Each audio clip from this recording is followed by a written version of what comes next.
I'll be honest, I wasn't expecting this cow to be very lame. I never noticed her walking into the crush, and this isn't my camera recording this, believe it or not. This is actually Craig's, who had it set up for some background filming, but things very quickly took a turn for the worse.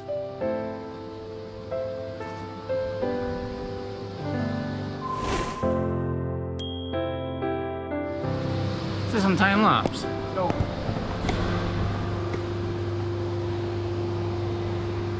For any measures of doubt, that's bad.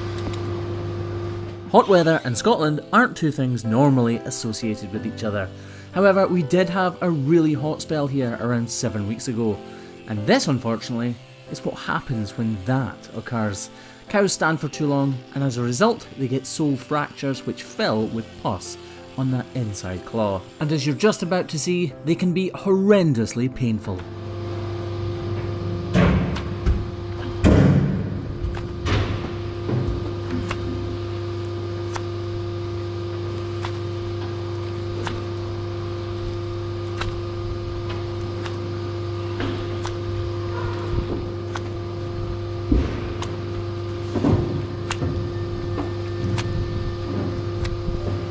I can hear you guys wondering why there are bubbles appearing from this hole in her sole.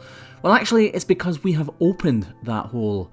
As we opened it, pus is expelled from that cavity below, but there is still a cavity, so the air outside of the hoof is allowed to enter that cavity, and as we press down, pus and air are then ejected from the hole that we've created, creating those bubbles.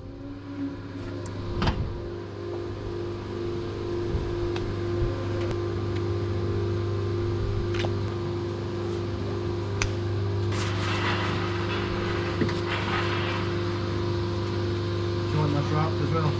Definitely, yeah. We can now clearly see this lesion. What's happened is the periopal horn, the part that I'm carving away right this second, up near the heel, is very soft and pliable. It's used as suspension for the cow as she walks. And the rest of the sole horn, it's not as hard as the wall horn, but it is definitely a lot harder than that heel horn.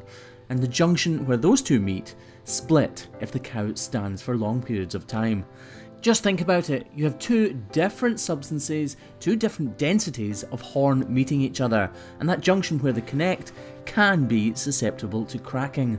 And once that crack reaches the corium, it becomes inflamed and infected. And this is the result. The cracking begins at the very bottom or base of the sole, the part that touches the ground, and that's why it takes 6 or 7 weeks to reach the corium, because that is how long it takes the cow to regrow the whole depth of her sole. This, as you can see, is cow 56, and we'll be back at this farm in 2 weeks' time to see how she's doing. Hopefully, there's a huge improvement, because this is how she's walking right now. Guys, thanks very much for watching. Make sure you've subscribed so that you can see this cow's update.